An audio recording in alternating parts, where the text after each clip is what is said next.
안녕하세요. 성공취업 엑스파일 시청자 여러분, 취업 스피치 강사 안정영입니다. 우리가 직무 관련된 자소서를 지금 보고 있는데요. 거의 다 막바지 이른 것 같습니다. 오늘은 어떠한 직무의 자소서일지 다 같이 한번 또 살펴보도록 하겠습니다.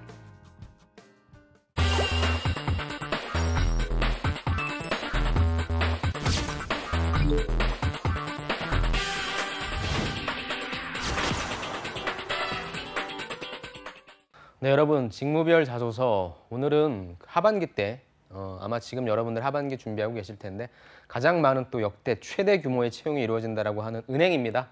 여러분 은행에 관련된 자소서도 많이 좀 궁금해하실 텐데요. 제가 잡코리아랑 또 실제 제가 컨설팅했던 친구의 자기소개서를 가지고 와서 좀 비교도 한번 해보면서요. 어떤 식으로 지원 동기를 적으면 좋을지에 대해서 한번 공부를 해보도록 하겠습니다. 첫 번째는 하나은행입니다. 하나은행은 지원 동기와 입행을 위한 준비와 은행 업무에 적합한 사례를 세 가지 내용을 적는 거네요. 근데 700자라고 하는 그렇게 많지 않은 글자 수 내에서 우리가 한번 적어봐야 되니까 한번 살펴보도록 하겠습니다. 소제목이 나왔습니다. 안목이 남다른 고객의 동반자라고 해서 보통 일반적인 고객이 아니라 조금 더 특별한 어떤 고객의 동반자가 되고 싶다라고 하는 소제목을 잘 뽑아낸 것 같습니다. 내용을 한번 볼게요. 은행은 누군가에게는 구원의 손길이자 사업 파트너, 인생의 동반자입니다. 따라서 고객의 마음을 사로잡을 수 있는 가치를 주기 위해서 끊임없이 도전하고 혁신해야 합니다. 라고 하는 내용입니다. 잘 뽑은 것 같아요. 단순히 어떠한 은행에 관련된 얘기가 아니라 은행 산업에 관련된 얘기를 집어넣은 거죠. 구원의 손길이다. 사업 파트너, 인생의 동반자이다. 실질적으로 은행이 하고 있는 역할을 잘 표현한 것 같고요. 전 이 부분이 참 좋았습니다. 그래서 고객의 마음을 끊임없이 사로잡을 수 있는 가치를 주기 위해서 도전하고 혁신해야 된다라고 하는 산업의 필요 역량을 정리한 부분. 제가 누누이 말씀드리지만 단순한 기업이 지원 동기를 내가 쓰기 힘들다라고 할 땐 이렇게 산업에 관련된 지원 동기를 가지고 와도 괜찮은 방법입니다. 계속해서 볼게요. 자, 성장을 위해 끊임없이 혁신하는 기업에서 직원도 함께 성장하고 능력을 발휘할 수 있다고 생각합니다. 가장 많이 쓰는 방식이죠. 은행이라고 하는 부분은 계속적으로 성장해야 된다, 혁신해야 된다. 그 안에서 직원도 함께 성장할 수 있기 때문에 나는 이 은행을 선택했다라고 하는 그런 의미인 것 같고요. 그렇다면 당연히 그 다음 내용은 글로벌 원큐뱅크다, 하나멤버스 같은 창조적이고 적극적인 고객 접근 방식에서 혁신에 대한 하나은행의 의지를 볼 수 있었습니다라고 해서 계속 하나의 흐름을 갖고 오는 거죠. 혁신해야 된다, 도전해야 된다, 은행업은 그래야 돼. 하나은행은 그래. 어떤 모습에서 하나은행은 그렇냐? 라고 하는 그러한 논리죠. 그러한 구조로 작성되어 있다고 볼 수 있고요. 저 역시 하나은행의 일원이 되어 역량을 발휘하며 함께 성장하고 싶다는 열정으로 지원하였습니다. 라고 했습니다. 가장 일반적인 방식이긴 해요. 자, 그래서 회사 지원 동기가 하나은행이라고 하는 곳이 어떠한 혁신을 하는지 어떠한 도전을 하는지에 관련된 부분을 본인의 어떤 지원 동기까지 끄집어낸 그러한 구조라고 볼 수 있습니다.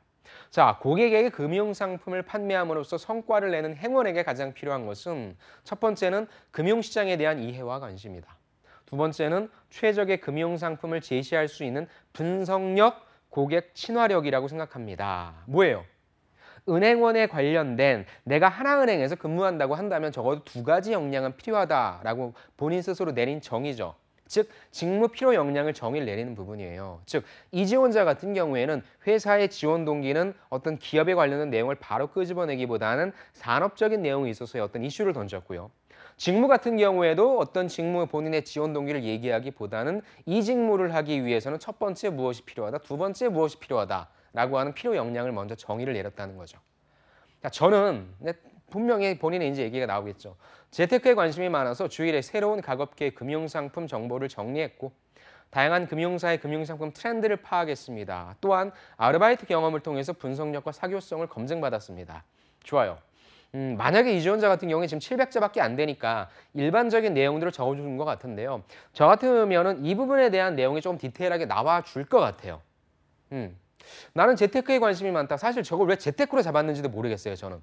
금융 전반에 관련된 부분인데 그게 꼭 재테크로 한정되어져야만 할까? 은행이라고 하는 것이 재테크의 어떤 수단일까? 사실 재테크라고 하는 부분도 맞긴 맞을 때 그건 전 메인은 아니라고 생각하거든요. 그렇죠. 그렇기 때문에 약간 저 부분에서의 조금 걸리는 부분이 있었고요. 그렇다면 어떤 상품을 정리했고 어떤 트렌드를 파악했는지에 대한 조그만 더 디테일이 저는 이 뒷부분에 나와줬으면 좋겠어요. 아니면 아르바이트 경험을 통해서 어떤 분석력, 어떤 사교성인지 그거에 관련된 디테일한 내용이 나와주었으면 좋겠습니다. 나왔는지 안 나왔는지 한번 볼게요. 한 백화점의 패션 브랜드에서 판매를 할 때 아르바이트 얘기가 다행히 나왔네요. 저는 수백 명이 넘는 고객들의 옷 입는 스타일을 분석해서 가장 많이 입고 있는 스타일의 옷을 즉시 메인 마네킹에 코디 진열했고 주간 베스트 상품이 선정되어서 매니저님께 칭찬을 받기도 했다. 아까 얘기했던 잠깐만 앞단으로 갈게요. 여기서 보면 분석력이라는 게 있었죠. 이 부분을 얘기하는 사례가 나온 거죠. 나는 백화점 브랜드에서 분석을 잘해서 고객들이 잘 입는 옷, 많이 입는 옷을 골라서 마네킹에다 씌워놨더니 잘 팔렸다라고 하는 본인의 분석력을 얘기하고 있는 거였습니다. 그래서 본인이 왜 이 직무를 잘할 수 있는지 약간 두 가지가 있었어요. 그중에 분석력이라고 하는 부분이 필요한데 나는 분석력이 있다를 강조하고 있는 거죠. 본인의 스토리를 통해서, 경험을 통해서요. 자, 볼게요. 산업 필요 역량에 대한 정의를 먼저 내렸습니다. 은행이 왜 필요한지, 그래서 왜 혁신이 필요하고 도전이 필요한지 약간 그 부분에 있어서 브릿지는 좀 필요했지만요. 그렇다면 하나은행은 어떤 모습에 있어서 혁신인지에 대한 내용이 나왔고요. 그 다음에 이 직무를 하기에 필요한 역량은 두 가지가 있어. 나는 그중에 분석력이라고 하는 경험을 하나 가지고 있다라고 해서 본인이 내린 은행이라고 하는 업에 대한 정의와 그 다음에 이 기업이 갖고 있는 그 속성에 대한 정의와 본인이 이 직무를 잘할 수 있는 근거를 구조로 좀 활용을 했는데요. 사실 여러분들이 이걸 보셨을 때 어떻습니까? 은행원을 준비한 친구구나라고 하는 게 느껴졌습니까? 안 느껴졌죠. 백화점의 어떤 경험을 통해서 분명히 지원자는 다양한 산업군의 영업관리 다 지원했을 거예요. 그래서 은행이라고 하는 자소서는요. 물론 이제 필기고사가 부활을 했는데 제가 은행이라고 하는 산업에 있어서의 자소서를 검증할 때 가장 신경 쓰는 부분이 지원 동기에서 그래도 은행을 준비하기 위해서 얼마만큼 노력을 했는지 안 했는지에 대한 부분을 보려고 하거든요. 그러니까 제가 아까 말씀드렸잖아요. 그래, 어떠한 트렌드를 읽었는데 어떠한 상품을 분석했는데 그 내용이 나와줘야 돼요. 그래야 이 친구는 사교성도 있고 분석력도 있는데 그럼에도 불구하고 왜 은행인지에 대한 내용이 여기 있구나라고 하는 부분이 나와줘야 되는데 그 부분이 나와 있지 않고 본인의 직무 얘기를 해서 조금 아쉽다라고 하는 그런 느낌은 듭니다. 지원 동기만 듣고 평가했을 때요. 다른 부분들을 읽으면 또 나올 수는 있겠지만 아무튼 이렇게 한번 정리를 하고요. 자, 두 번째 똑같은 내용입니다. 이 지원자 같은 경우에 실제 이제 제가 이제 컨설팅을 했던 그 친구의 자소서인데요. 똑같은 하나은행의 자소서를 이 친구는 어떻게 썼는지 그리고 제가 말씀드린 대로 이 친구는 과연 은행에 관심이 있는 친구인지 아닌지에 대한 뉘앙스를 파악할 수 있는지 아닌지 한번 파악을 해보도록 하겠습니다. 자, 제목입니다. 돌다리도 두드려서 100억 손실을 막다. 소제목이 굉장히 좀 뭐라고 해야 될까요? 그러니까 아까 그 앞에 있는 지원자는 은행이라고 하는 건 재테크라고 했잖아요. 근데 저는 재테크라고 하는 관점보다도 이런 부분이 더 좋은 것 같아요. 어떤 위험을 해칭한다라고 하는 부분, 그다음에 안전, 보수 이런 부분이 어떻게 보면 은행의 기본적인 속성이거든요. 물론 이 부분을 벗어나서 뭐 비이자 수익이라든지 다양한 부분에 대한 수익 창출을 해야 되지만 실질적으로 은행의 메인은 이런 부분인 것 같아요. 아무튼 이 친구 같은 경우에는 저는 소재만 굉장히 좋았어요. 돌다리도 두드린다라고 하는 가장 일반적인 어떠한 뭐 속담이라고 하죠. 그런 부분들을 가지고 본인이 어떤 성과를 냈는지 연결시킨 이런 소제목 좋은 것 같습니다. 한번 읽어볼게요. 학부 시절에 모든 재무 관련 수업에서 앞자리를 사수할 정도로 나는 금융에 대한 열정이 있었다. 그 다음에 응대 아르바이트를 할 때는 항상 정직원 제의를 받을 정도로 대면에 자신이 있습니다. 딱 보세요. 은행원이라고 한다면 첫 번째 금융에 대한 열정이 있어야 돼. 두 번째 뭐 있어야 돼? 사교성이 있어야 돼. 근데 일반적인 그냥 친구 사귀는 게 아니라 사람들과 대면했을 때 어떤 성과가 있는 그런 내용도 적어줘야 되는데 굉장히 간결하게 잘 적은 것 같아요. 금융에 대한 열정이 있네. 대면에 자신 있네. 다음 내용 볼게요. 이 때문에 다양한 손님과 직접 만나는 금융인인 은행원에 대한 관심을 높여왔습니다. 정리가 되잖아요. 그렇죠? 직무 지원 동기.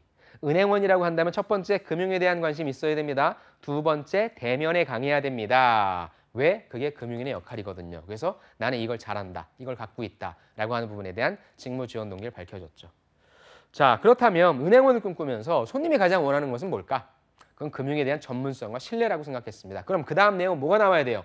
본인 금융에 대한 전문성과 신뢰가 있다라고 하는 내용이 나와줘야 돼요. 나왔나 안 나왔나 한번 볼게요. 직무 역량을 일단 정의 내렸고요. 홍콩에 소재한 사모펀드 회사에서 인턴으로 근무하면서 나는 금융실무 시장에 대한 이해를 높였습니다. 좋아요. 좋은 소재인데 일반화 잘 시켰어요. 특히 꼼꼼히 파고들어서 검토하는 습관으로 이제 나오네요. 100억 손실을 막아 분석력에 대한 인정받았습니다. 그렇다면 이거에 대한 내용이 당연히 나와줘야 되겠죠. 나와주기 기대하면서 한번 보도록 하겠습니다. 에피소드를 두 가지씩으로 잘 정리했어요. 금융실무와 시장에 대한 이야기가 있었고 나는 여기에서 실제 일하면서 어떤 손실을 막은 일이 있다. 자, 당시 배터리 회사에 대한 투자가 긍정적으로 논의되었다. 향후 성장 가능성이 크다는 산업 보고서가 많았기 때문이다. 하지만 대부분이 예측치를 중심으로 분석해서 다시 한번 검토해 보기를 이 단어 너무 좋은 것 같아요. 자처했습니다. 이런 단어들이 이제 본인을 포장하는 단어죠. 어떻게 보면 이 지원자 같은 경우에는 본인 자처 안 할 수도 있거든요. 하지만 내가 스스로 한번 해봤다. 왜? 아까도 얘기했잖아요. 금융인의 자세에 있어서 가장 중요한 부분은 공격적인 투자도 중요하지만 안정적으로 이 본인이 갖고 있는 어떤 자산이라든지 이런 것들을 잘 관리하고 운용하는 게 필요하거든요. 그런 속성에 있어서 나는 직접적으로 다시 한번 검토해 보기를 자처했다라고 하는 이 단어 좋은 것 같아요. 정확한 검증을 위해서 해외 뉴스뿐만 아니라 배터리 관련 논문까지 10여 편 읽으면서 공부했다. 그래 보니까 주요 부품과 관련해서 예전에 알지 못했던 한계점을 발견할 수 있었고 상사한테 보고해서 결국에 100억가량의 투자 계획을 철수하고 결국에 손실을 막는 계기가 되었다. 그러니까 우리가 사실 이렇게만 보면 야, 네가 무슨 인턴 주제에 100억 손실을 막냐. 저도 사실 이 내용을 처음 봤을 때는 실질적으로 진짜냐 아니냐라고 물어봤었는데 진짜 내용이긴 해요. 그러니까 이거 보면 굉장히 어떤 사모펀드 회사라는 되게 꼼꼼하게 일 처리할 것 같은데 실제 굉장히 일할 거리들이 산적해 있기 때문에 그런 것들을 꼼꼼하게 보지 못한다는 부분이죠. 그래서 이 지원자가 그걸 뭐 굉장히 잘했다라기보다도 이렇게 좀 보수적으로 접근할 필요가 있습니다라고 얘기를 했고 그런 부분들이 잘 맞아떨어져서 결국에는 이 손실을 막는 계기가 되었다는 내용이죠. 그런 면에 있어서 제가 봤을 때는 이 글을 읽는 사람이 그리고 또 그런 식으로 이해할 것 같고요. 굉장히 좀 포장을 잘해서 잘 작성을 한 것 같고요. 이 내용은 굉장히 좀 강력한 내용일 것 같아요. 그래서 이 글을 딱 보면 어떤 지원자인지 진짜 꼼꼼하구나. 그러니까 분석력이 있다라기보다는 분석력이 있다라고 한다면 어떤 식으로 분석을 했는지에 대해 나와야 될 것 같은데 꼼꼼함이라고 하는 부분이 저는 조금 더 와닿는 것 같아요. 하나은행은 기업 손님 확대를 적극적으로 추진하면서 올해 30만 기업 손님을 목표로 하고 있고요. 브라보, 소우론과 같은 중소기업 지원 상품까지 만들었습니다. 저는 이 귀결이 참 좋았어요. 무슨 말이냐면 보통 이제 포부를 얘기하면 거의 개인금융 쪽이나 아니면 뭐 PF 쪽 이쪽을 많이 얘기를 하고 있는데 이 지원자 같은 경우에는 본인이 100억의 손실을 직접적으로 회사가 지원해 줄 수 있었는데 그 부분 안 해줌으로써 손실을 막았잖아요. 그런데 이 얘기를 왜 끄집어냈냐? 본인의 분석력이라고 하는 부분도 얘기하지만 기업금융을 하고 싶다는 얘기를 하는 거죠. 그리고 항상 은행들이 항상 욕먹는 게 무엇입니까? 맨날 이자놀이 했다는 거잖아요. 그렇죠? 이자 장사했다. 개인들한테 대출로. 그런 부분보다 빨리 이런 기업 쪽으로도 빨리빨리 어떤 시장을 확대해서 수익을 창출해야 된다는 측면인데 나는 이쪽에 관련한 어떤 역량을 가지고 있다라고 하는 내용이 좋았던 것 같습니다. 기업에 대한 분석력과 돌다리도 두드리는 꼼꼼한 태도로 하나은행의 신뢰와 수익 모두 높이겠습니다로 결론을 지어줬네요. 그래서 에피소드를 역시 포부로 연결시켜 주었다고 생각을 합니다. 자, 구조를 볼게요. 직무 지원 동기, 은행원이라고 한다면 두 가지를 갖고 있어야 됩니다.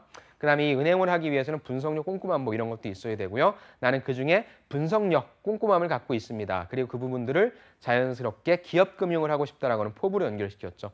본인의 경험과 분석을 근거 구조를 활용을 했고요. 여러분 첫 번째 자기소개에서 기억나시나요? 그것과 이것을 비교했을 때 어떤 지원자가 금융 쪽에 관심이 있어 보입니까?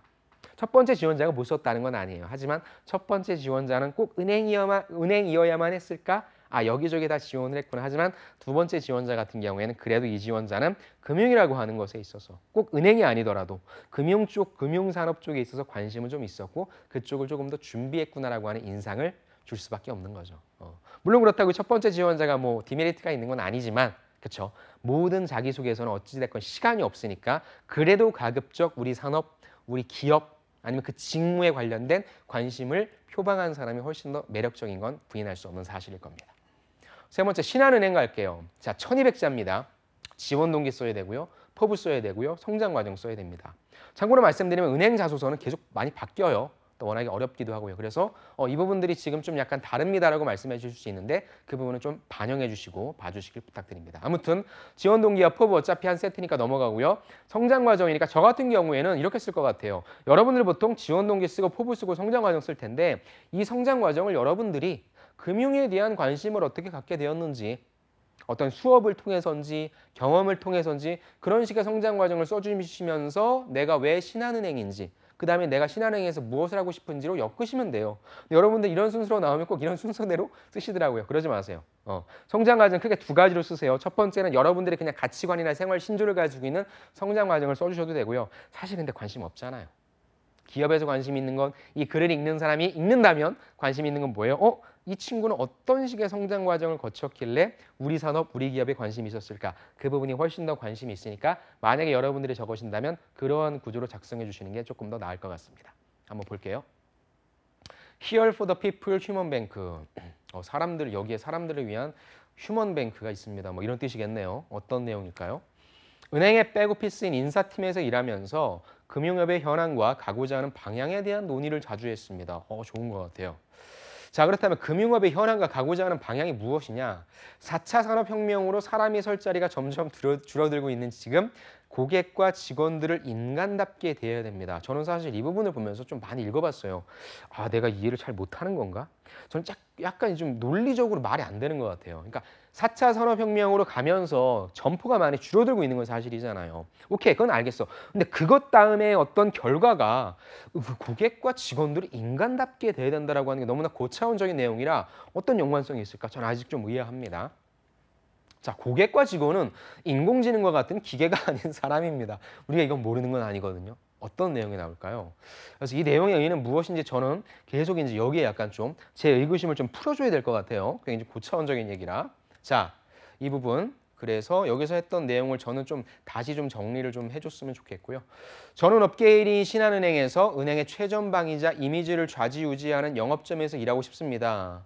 아까 인사팀에서 일할 때는 4차 산업혁명 오면서 달리 돼야 된다고 했는데 그거에 대한 의구심은 좀 풀어주지 않았고요. 바로 나는 영업점에서 일하고 싶다라고 하는 어떤 본인의 지원 동기자 포부를 좀 얘기했나요?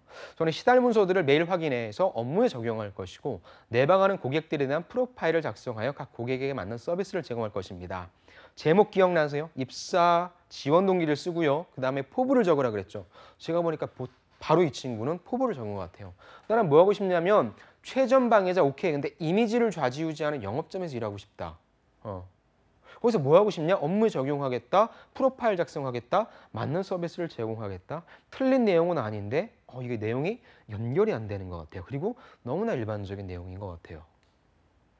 직무 지원 동의를 일단 적었습니다. 자, 그 다음에 이걸 볼게요. 웃음이 넘치는 코스비 가족에서요. 자, 지원 동기, 포부, 그 다음에 성장 과정이었죠. 자, 웃음이 넘치는 코스비 가족에서 지금 이 지원자는 성장 과정을 쓰고 있는 거예요. 자, 늘 장난기 가득한 저희 가족을 두고 엄마 친구분들이 지어준 별명입니다. 이 글을 보시는 분들이 코스비 가족이라고 하는 드라마를 시트콤이거든요, 이게. 제 기억에 시트콤이에요. 저 어렸을 때 봤으니까. 아시는지 모르겠네요. 물론 전략적으로 쓸 수는 있어요. 제 나이 또래 때의 분들이 아마 서류를 보실 테니까 코스비 가족 알 텐데 야 이게 언제적 내용인데 웃음이 넘치는 코스비 가족일까? 아무튼 왜 그랬냐? 15년차 주말 부부인 부모님과 타지에서 대학생활을 한 저와 남동생은 주말 되면 거실에 이불을 쭉 깔아들고 누워서 나란히 잡니다. 행복한 가정이라는 얘기 하고 싶겠죠. 끝내줘도 되거든요. 평소에는 하지 못했던 이야기들도 나누고 각자 일대에 서로의 최선을 다해서 열심히 라면서 서로 응원해줬다라고 하는데요. 끝내줘도 되는데 그래서 코스비 좀 너무 함축적이죠. 좀 짧고요. 그래서 이 가족의 어떤 그런 내용들을 통해서 이 글을 보는 사람한테 어떤 의미를 전해주고 싶었던 걸까요? 그게 아직 나오지 않았어요. 버라이어티한 경험, 알록달록한 사람들. 또 소제목이 나오네요. 자, 사회학이라는 이론적인 학문을 전공으로 하면서 저의 생각을 글로 표현하는 방법을 배웠고 나는 경영학도 공부하면서 직접 사업도 해보았다. 또 견문을 넓히기 위해 유럽과 아시아로 여행을 다녔고 여러 방면의 사람들을 만남으로써 새로운 자극들을 얻었습니다. 버라이어티한 경험이라고 해서 사회학 공부했다, 경영학 공부했다, 여행 다녔다. 이 내용 적은 것 같은데 지금 전 정리가 안 돼요. 지금 전체적으로 보면서. 자, 버라이어티했다 그랬고요. 알록달록했다라고 했거든요. 근데 이 알록달록한 거는 어디 있는지 제가 좀 모르겠어요. 버라이어티했다라고 하는 내용들을 진술을 하긴 했는데 자, 또 나옵니다. 소제목이. 가진 것과 갖지 못한 것. 저는 한 번 먹은 것은 끝까지 해내는 성격과 세심한 것도 놓치지 않는 예리한 관찰력을 가지고 있습니다. 이런 점을 바탕으로 땡땡은행에서 일학습 병행자라는 프로그램을 안수해서 1억여 원 지원받았습니다. 와, 굉장히 좋은, 굉장히 경쟁력 있는 경험이 있는데 왜 이 내용을 제대로 풀지 않았을까요? 충분히 풀 수 있을 텐데. 반면 저는 해야 할 일을 파악하는 것을 어려워한다는 것입니다. 이런 점을 또 보완하기 위해서 메모를 습관화해서 출근하면 체크리스트를 작성하고 먼저 해야 할 순서를 표기한 후 일을 시작하고 있습니다. 성격상 장단점을 적었네요. 끊임없이 배우고 경험하여 다른 사람들에게 나누어 주자. 소제목들이 계속적으로 나오고 있습니다. 1200자밖에 안 되는데 소제목이 지금 4번째인가 5번째죠. 글이 계속 단절되고 있고요. 저는 호기심이 많아서 새로운 것을 배워 경험하는 것을 좋아하고 그것을 다른 사람들에게 나누어 주고 싶다. 신입생을 대상으로 했던 멘토링 프로그램을 진행했고 잘하는 것과 본인의 장단점은 무엇인지 고민하는 시간을 가졌습니다. 이게 끝인가? 이게 끝이에요, 여러분. 여러분들도 지금 제가 강의를 최대한 좀 이끌어 가려고 했는데 이게 연결이 되시나요? 전 연결이 안 되는 것 같아요. 뚝뚝뚝뚝 끊어져요. 그냥 굳이 만약에 정리를 하자면 회사를 지원한 동기, 직무 지원한 동기, 성장 과정, 성격상 장단점을 적어놨는데 제가 적어놨잖아요. 뒤죽박죽이거든요. 이게 합격한 자기소개서라고 올라와 있는데 이거는 정말 자기소개서가 좀 심하게 얘기하면 다시 써야 되죠. 완전 갈아엎어야 되는 거죠. 그래서 무엇을 얘기하고 싶은 건지 전혀 없고요. 가장 중요한 부분 그래도 내가 하나의 내용을 그래도 조금 더 깊이 파서 그래도 이 지원자가 은행에 대한 관심, 뭘 할 수 있다, 어떤 역량을 갖고 있다가 보여야 되는데 다 끊어지니까 이렇게 쓰시면 절대 안 됩니다. 소제목을 남발하지 마. 1200자면 소제목 길어봤자 2개밖에 많아봤자 2개밖에 없으면 2개밖에 없으면 돼요. 여러분들 굳이 그렇게 막 늘리려고 하지 마시고요. 제가 정리를 했어요. 그래서 보세요. 이 내용. 은행 내가 인사팀에서 일했다며 금융업 현황과 가고자 하는 방향에 대한 논의했다라고 한다면 여기 했던 내용 다시 정리하세요. 뭘 얘기했는데 근데 뭐 갑자기 4차 산업혁명 나오면서 인간은 뭐 기계가 아닌 사람입니다. 무슨 말이야. 다시 정리하세요. 이거에 대해서 차라리 길게 쓰시는 게 나아요. 두 번째, 나 경영학 공부하면서 직접 사업해봤다며 여행 다니면서 유럽, 아시아 여행 다니면서 여러 방면의 사람들을 만났다며 그렇죠? 직접 사업하면서 어떤 은행 자금이라든지 이런 거에 관련된 얘기를 풀어주던가 여행을 다니면서 다양한 사람들을 만나서 그걸 대처했던 그런 내용들을 적어주던가 여기서 했던 내용들을 그 포커스 삼아서 다시 정리해 주셔야 돼요. 다음, 땡땡은행에서 일학습 병행제라는 프로그램 완성 1억 받았다면서 이걸 이게 엄청난 내용인 것 같은데 그렇죠? 이 내용도 다시 정리해야 돼요. 그러니까 이 지원자 같은 경우에는 제가 봐도 지금 여기까지만 봐도 3가지의 굉장히 강력한 내용들이 있는데 이런 것들을 관심 없어 할 사항으로 이렇게 잘 포장을 해가지고 적어냈다라고 하는 좀 약간 어처구니가 없던 내용들을 다시 적어서 궁금한 사항들을 다시 한번 정리한 거예요. 이런 것들이 궁금해해요. 네가 말하는 금융업의 현황과 가고자 하는 방향은 무엇인데? 응? 네가 만난 직접 사업을 하면서 다양한 방면의 사람들을 만나서 했던 내용은 무엇인데 너 1억 원을 받았다고? 대단한 거잖아요. 이거에 관련된 내용은 무엇인데 궁금해할 사항을 적으세요. 여러분들이 쓰고 싶은 사항을 적지 마시고 그 부분을 말씀드리고 싶었습니다. 그래서 이번에는 IBK 기업은행이거든요. 적성과 성향이 어떤 면에서 은행권과 맞는지 그리고 왜 IBK인지 650자예요. 650점 많은 건 아니거든요. 근데 지금 말씀드리면 아까 제가 2번째 하나은행 했던 그 지원자 있잖아요. 그 지원자가 하나은행도 붙고 IBK도 붙었어요. 합격 자소서거든요. 그럼 우리가 하나은행의 얘기를 아는데 이 친구가 그렇다면 다른 은행에 지원을 할 때는 어떤 식으로 재가공을 했는지 650자니까보다 글자 수도 작아요. 짧아요. 이 부분은 어떻게 효과적으로 활용했는지 그 부분을 한번 보자고요. 자, 은행원이 되기 위한 준비 심플하게 나갑니다. 작부 시절 모든 재무 관련 수업에서는 앞자리 사수할 정도로 금융에 대한 열정이 있었어. 이거 아까 아시죠? 또 서비스 아르바이트 할 때 정직원 제일 받을 정도로 응대에도 자신이 있었어. 그래서 여러 고객과 직접 만나는 금융인은 은행원에 관심을 높여왔어. 한마디로 뭐예요? 은행원이 되기 위한 준비를 이렇게 했다는 거예요. 줄였습니다. 은행원을 꿈꾸면서 가장 중요한 고객들이 원하는 것은 전문성과 신뢰라고 생각했습니다. 그래서 사모펀드 회사, 우리가 그 내용 알고 있죠? 나는 금융 실무와 시장에 대한 이해를 높였습니다. 꼼꼼히 파고들어서 검토하는 자세로 억 단위 손실을 막아 분석력을 인정받았습니다. 아까 하나은행에서는 이 부분에 대한 내용이 좀 디테일하게 들어왔는데 지금은 왜 IBK인지 본인의 적성과 왜 맞는지 그렇게 적어야 되니까 한마디로 이렇게 쭉 일반적으로 정리를 시킨 거죠. 정리도 굉장히 좀 잘했죠. 이렇게 쌓아온 금융 지식, 응대 노하우, 검토 능력 3가지잖아요. 난 제일 앞자리에 앉았어. 사람들 잘 대해서 정직원 제의받았어. 그다음에 실질적으로 손실도 막았어라고 하는 3가지 역량을 바탕으로 기업은행의 신뢰와 수익을 모두 높이겠다. 이게 뭐예요? 첫 번째, 내가 은행원이 되기 위한 준비를 난 이렇게 3가지를 했다라고 간략하게 작성한 거죠. 650자밖에 안 되니까. 다음 내용 볼게요. 자, 준비사항 지식과 경험 적었습니다. 두 번째, 그럼 왜 IBK냐? 나보다 우리가 성장하는 삶이기 때문이다 라고 하는 내용. 이게 조금 더 다른 내용일 거예요. 아까 하나은행에서는 없었던 내용. 자, 좋은 것이 있으면 여러 사람에게 알리고 나누어야 직성이 풀린다. 이런 성격 때문에 소속 집단에 언제나 긍정적인 변화를 불러왔다. 다르죠. 그러니까 여러분들이 어떤 가치에 대해서 얘기할 때는 먼저 그 가치관을 얘기하고요. 그에 대한 이유를 밝혀주거나 어떤 사실에 대해 밝혀주는 게 좋아요. 결과에 대해서. 자, 백화점 아르바이트 당시 높은 판매 실적으로 나 혼자 성과금을 받을 수도 있었는데 본인 자랑을 하는데 나는 동료들에게도 영업 비결을 전했다. 나누는 삶이 좋다며. 고객의 특성을 파악해서 매장 진열 변화를 제안을 했고 전체 매출이 2배 올랐을 때는 영업 왕으로 칭찬받았을 때보다 더 큰 보람을 느꼈습니다. 내 스스로도 되게 영업을 잘하지만 나는 혼자서 이 이익을 향유하는 것이 아니라 같이 공유할 거예요. 라고 하는 내용을 적어준 거죠. 그러니까 뭐예요? 나보다 우리가 성장하는 삶이다. 이게 기업은행을 지원할 때 굉장히 중요한 요소다라고 얘기하는 거죠. 나는 나누자로운 경험가치의 중요성을 얘기했고요.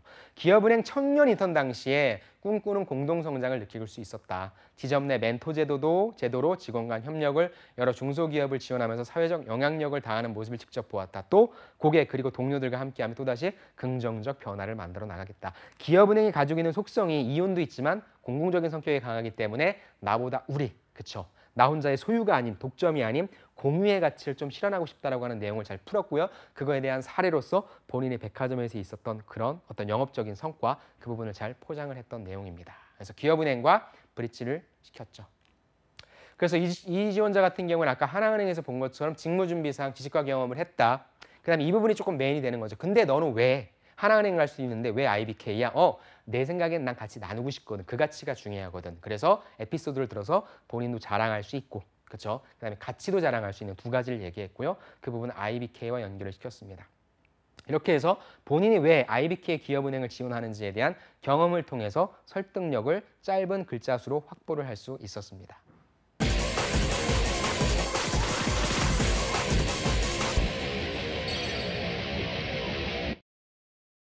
네, 오늘 은행권 자소서 4편을 좀 봤습니다. 은행권 자소서는 좀 많이 어렵죠. 여러분들이 쓰기에도 조금 약간 버거운 부분들도 많고요. 4편의 자소서 중에 저는 2편은 좀 괜찮다고 생각하고요. 2편은 좀 아쉽습니다. 근데 가장 중요한 부분은 지식적인 부분도 있겠지만 역시 경험일 거고요. 자, 계속적으로 말씀드렸지만 이 지원자가 은행 산업이라고 하는 부분에 대한 관심, 그리고 우리 은행에 대해서, 지원하는 은행에 대해서는 어떠한 관심과 분석력과 지식을 갖고 있는지를 잘 녹여내신다면 여러분들이 하반기 큰 장이 열리는 은행 채용시장에서 여러분들의 경쟁력을 잘 발휘할 수 있을 것 같고요. 무엇보다 중요한 부분이 필기시험에 새롭게 도입이 많이 되었습니다. 이 부분에 대한 준비도 게을리하지 않고 여러분들이 하반기 때 은행 취업하실 때 꼭 성공하시기를 간절히 바라면서 오늘 강의는 여기서 마치겠습니다. 수고 많으셨습니다. 감사합니다.